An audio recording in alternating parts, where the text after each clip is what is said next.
Okay, welcome to my channel again on managing a retirement in the real world and giving you all the details. So before I start, this video is going to be about keeping the pulse of your retirement. You know, how well is it going? Just doing the pulse check because that's like a big thing for me. I feel like there's a lot of people out there that they get some number from somebody. That's kind of what my whole channel is all about, right? Taking kind of control of your life. It doesn't mean you don't need a financial planner. If you feel comfortable with that, that's fine.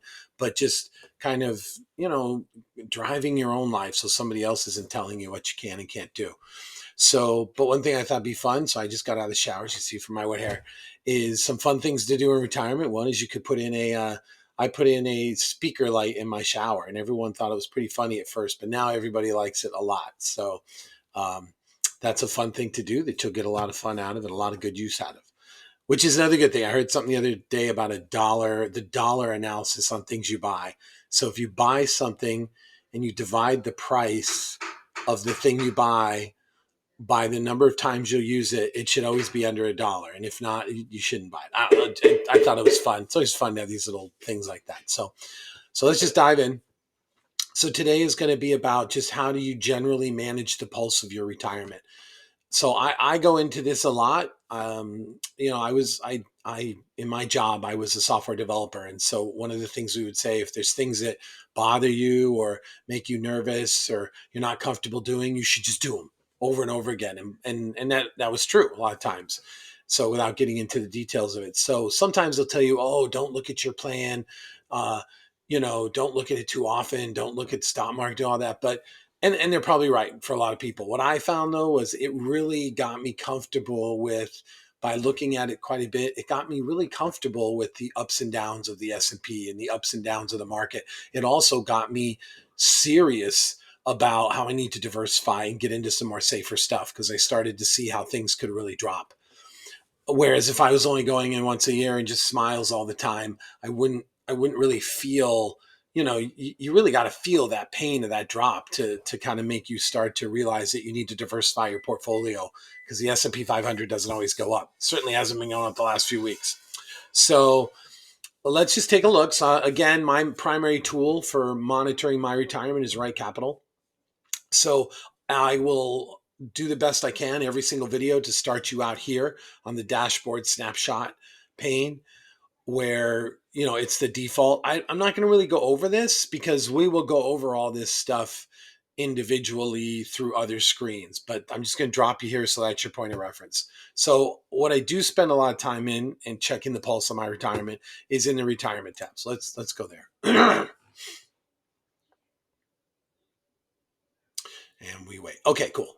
So the first thing you're doing is you're going to see two numbers on there, right? So what Right Capital does for you is it says, hey, here's a proposed plan that would be better or have a higher probability of success, right? And then they look at your current plan.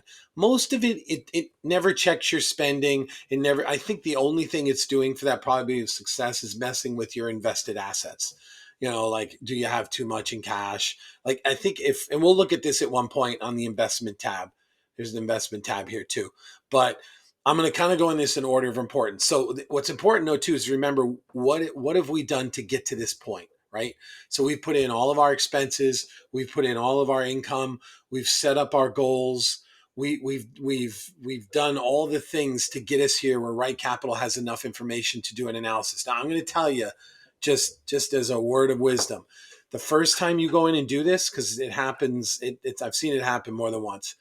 The first time you go in and key in your data, you're going to get one of two responses. Typically, you're going to get 100%. You're a rock star. This is a champion. Don't just embrace that number. Be skeptical. Go into the summary tab. Make sure the numbers are realistic. Make sure you've counted all your expenses, all that stuff. Or more likely, you'll get the other thing. You'll get like 25% chance of success and you're going to go run out the window, screaming and crying.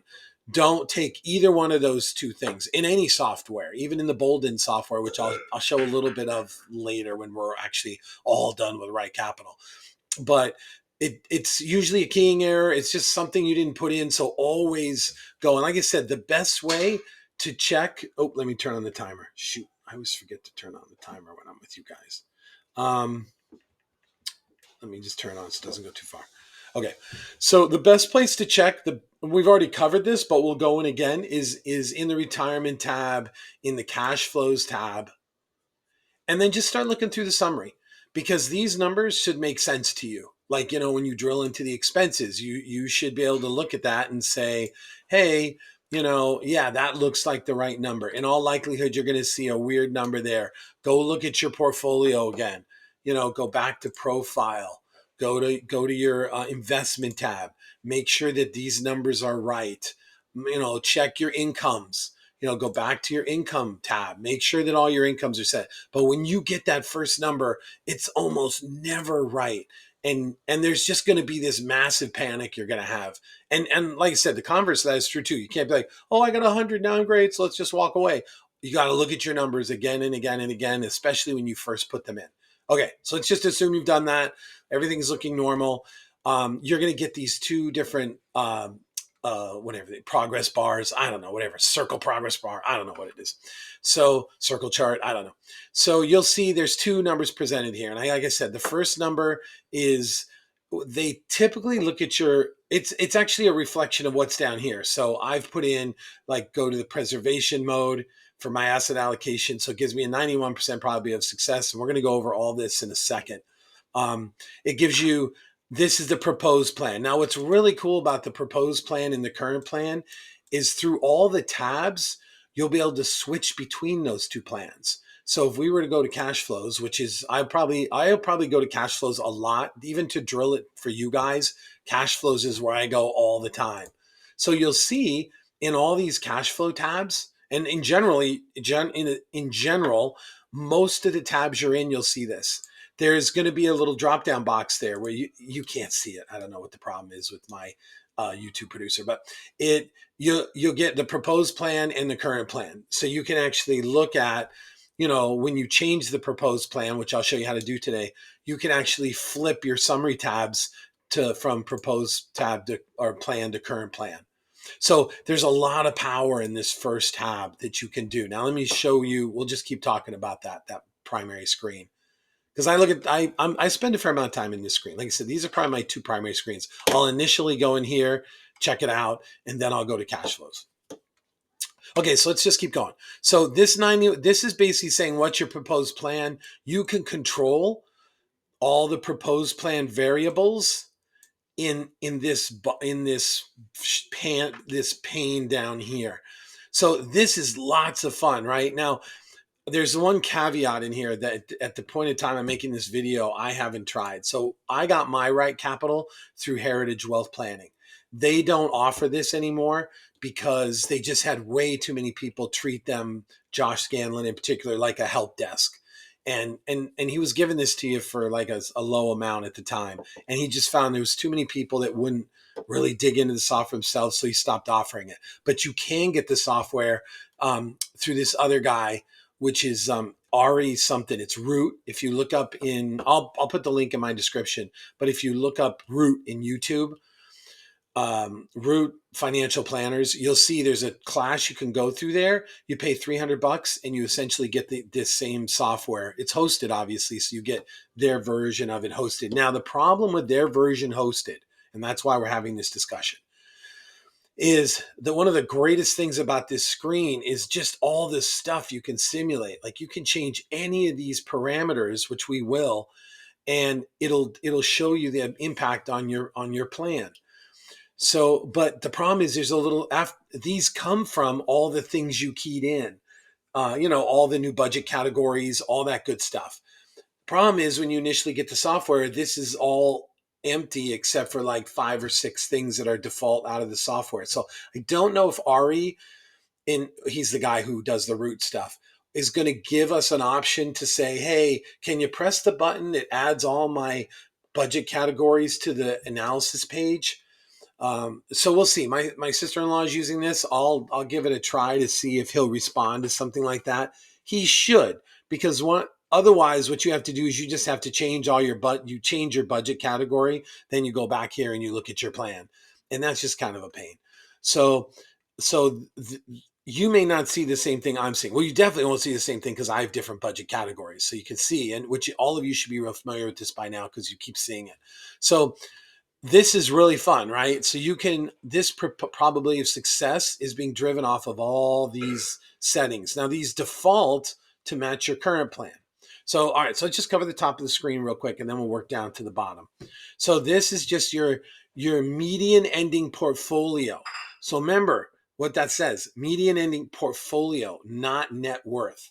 So your net worth would include your real estate, stuff like that, which I don't have any rental real estate. So if you have rental real estate that you work out of this, you may have to do that on your own. But it's not including any real estate you have or any like housing stuff you have. So this is just saying, hey, if you live till the parameters you said you were going to live to, then you're going to have 680. This is me. I'll have 680,000 left. If I use my current plan, which is basically, like I said, my current investments, then I have an 80% probability of success with $1 million left, not including my house. So they're going to be fine. My kids should be fine if we stick to the plan. Let's talk about these probability of successes. I'm assuming if you're on my channel, which I won't really assume, but your knowledge of the Monte Carlo simulation is good, but I'm not going to assume that. So just kind of blank out for a few minutes if you really know the Monte Carlo. So the Monte Carlo, what it does is it takes, it runs 1,000 scenarios, right? And what it does, which we'll get into this in the investment tab, is it looks at the risk probability or the risk. Uh, I'm looking for a good word. Just your level of risk in your investments, and it varies it, right? So what it'll do is it'll vary it up and it'll vary it down based on the standard deviation of risk. And I'm not going to get into this too much. That's part of the reason to use the software. But clearly, if you have safer investments like CDs, your probability of losing money in that is really low, right? Because you're only subject to inflation for the most part, but you're not going to lose money on a CD. So when it runs the 1,000 scenarios, you're probably not going to lose money on that. So the more conservative your stuff is, the more chances of success you're going to have. Now, what does that success number mean? That success number is the number of times out of that 1,000 your portfolio, mind you, went to zero. It doesn't mean your pension went to zero. It doesn't mean your social security went to zero. It doesn't mean your real estate. Like when I think of a failure, a 9% failure, you're destitute. Like that's the way I think of a failure. Like if I fail this, I'm on the streets with no food. That is not what a failure is to Monte Carlo. The failure to Monte Carlo is your portfolio is zero. Um, there's some interesting videos and there's some interesting people out there that are doing YouTubes on living on Social Security. So when you see this number, this is again my opinion. It's all depending. I and a lot of people you listen to that I listen to. You don't need if you go for 100, that's probably too conservative. You're probably going to leave a lot of money on the table when you die, which is another cool book that I have. I'll do another video on books that I've read that are interesting called Spend to the End. I don't want to be in that situation. So they say the sweet spot is like 85%.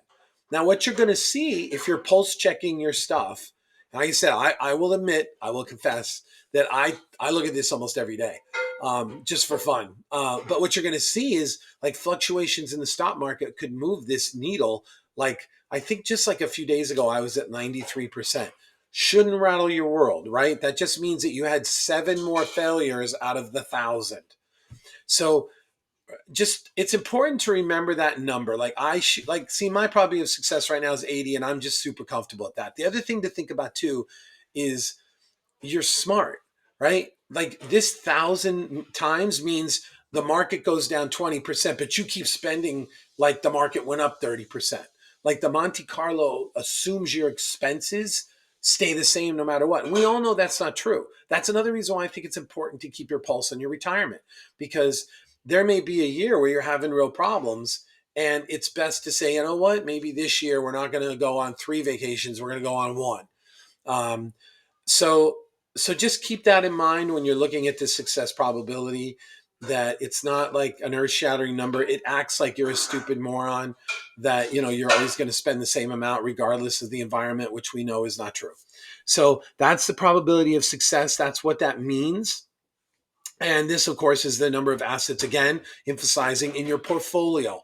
Doesn't include houses and all that good stuff. Okay, so let's look at something that's really a lot of fun. Well, I guess fun for me. I love this stuff. This stuff is fun to me. I think it can be fun for you too. If I don't know, I think you need to care about this stuff. It's like next to your marriage, your eternal perspective on on heaven and hell, and your family. To me, this ranks right up there with the top. I mean, this is 30 years of your life or 25 years, whatever it is. So let's just start simulating. So let's say I wanted to ask a question. So let's just say I decided to up vacations, which is an uncommon decision that we like to make.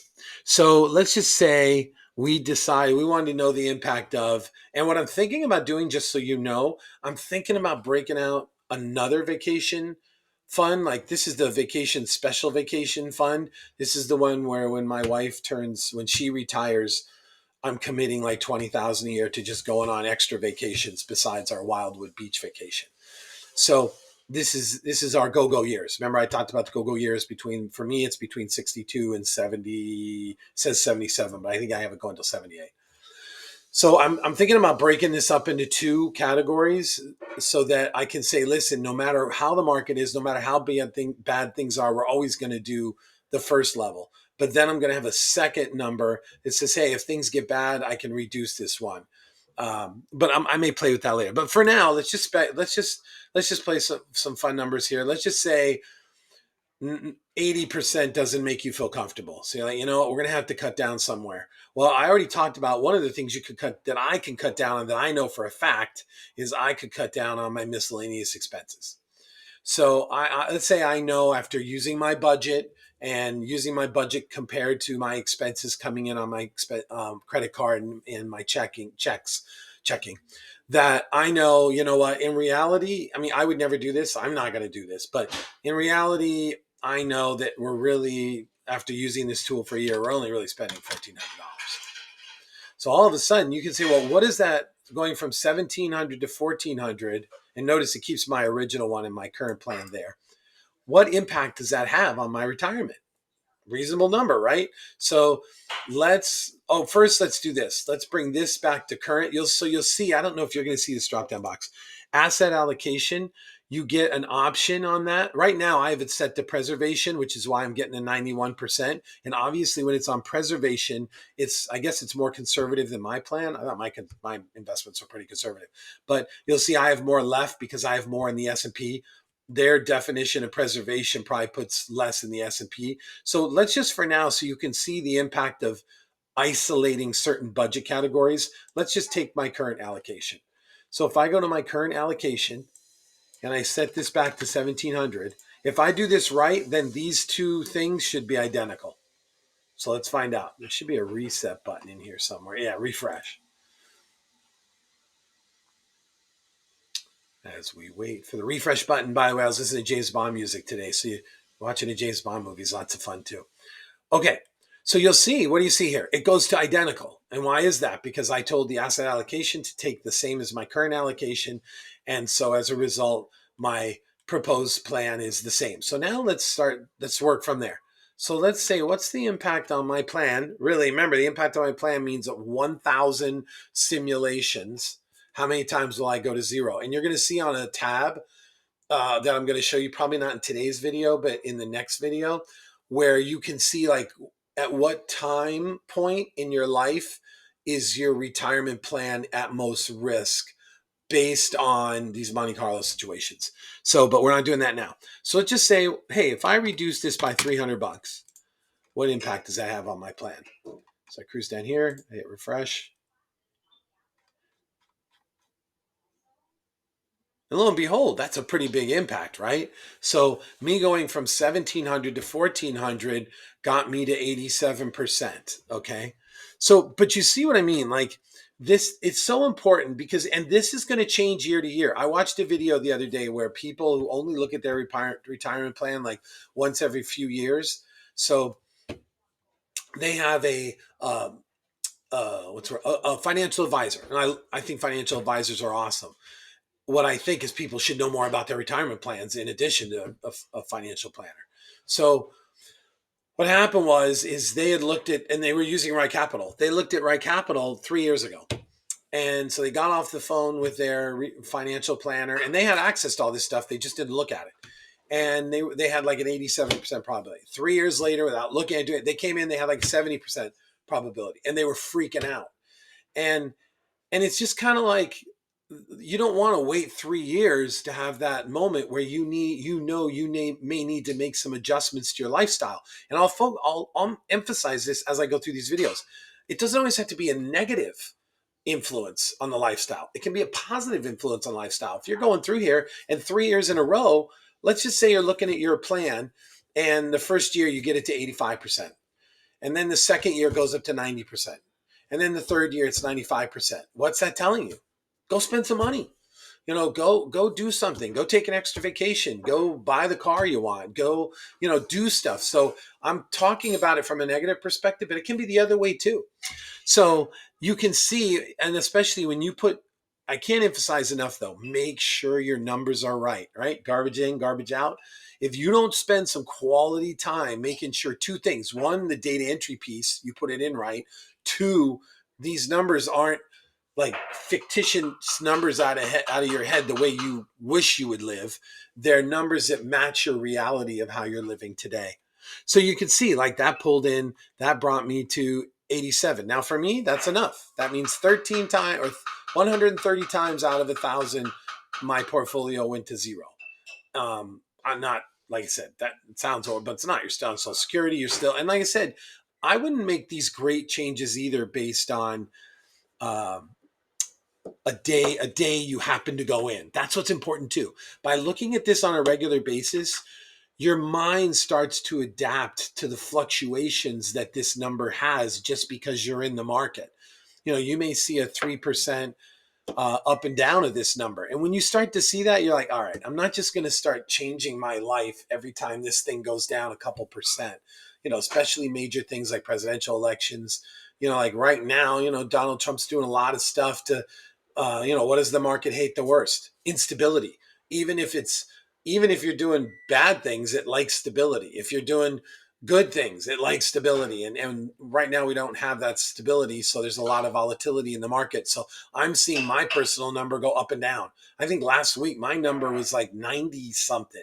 And you can see it's at 80, but it doesn't rattle me because I'm used to looking at it. I've seen the fluctuations. I've seen how it moves. Now, granted, if I see it go down like this consistently after a year, I may start to reevaluate some of my decisions and make some moves. But but you may say, hey, that may even prompt you to say, well, you know what? If I know my miscellaneous expenses are really 1,400, and that puts me in the 87 range, well, maybe I'll go down to some vacations and say, well, what happens if I put a little more into my vacation fund? Like, let's say I put, um, wait, why is that only? Oh, that's special vacation. Sorry, wrong one. What was this? Was 300, so I'm going to put 300. This is just so you know, vacation special post 77. That's just having money there to do stuff after we're like 80 years old, or 79, I think. So you can also click on this if you want to see it. So you can see I have it at 79. This special vacation starts at 79. So let's lower. I'm looking for this one. The big special, the go-go year, 62 to 77. Let's say, hey, I just found $200 or $300 in miscellaneous. Let's bump this up to 1770. That's another 1,300 a year, right? Let's bump it up to 1,800. And then we hit refresh.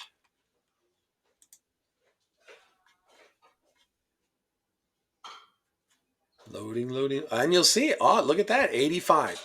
So it shows you how you can, and then obviously if you wanted to fix this, even though I think this is read only. Yeah, see, it drives me nuts. I wish they would give me the ability to actually change it in here, because once I see, hey, that number is what I want to do, you have to go back to the dashboard budget tab to do it. So that's like, you can play with all these variables. And like I said, I'm going to find out more if the version of Right Capital that they do, if they'll press that button for us that takes all those things that you've keyed in and sticks them on this page. So that is this page, right? I don't use the future dollar thing much. Um, I like to see the number. I don't like it to be inflation, because what they do with this is if you put future dollars, they'll take $1 million at 89 and they'll take it back to today's dollars. Um, that's kind of discouraging for me. And I don't know. Well, I'll show you. We'll do it. And so, and so I don't use this. Like, watch. Let's see what happens to my $1 million.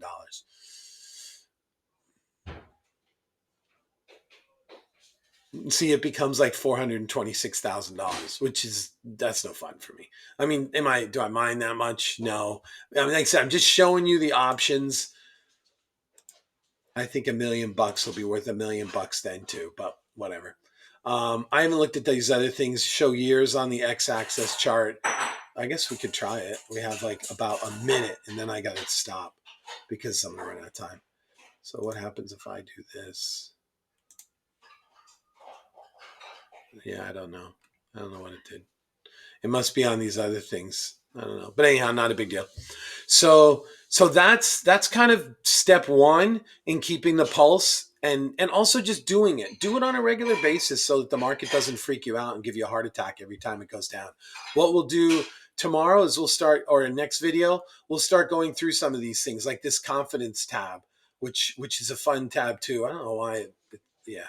Um, this is what I was telling you about. It'll tell you, oh, this is where I changed the settings. It'll tell you like what your age is and where your risk is. Like right now, just showing the year, not in the asset simulations. Because look at this too. Like look at this. If things go great, I could have $4.5 million. So it's we'll go into that because that's a whole nother separate discussion. So have a great day. Remember, I'm not a financial advisor. Um, but get a handle on your retirement. It's not as hard as you think. Retire as soon as you can. All right. Thank you.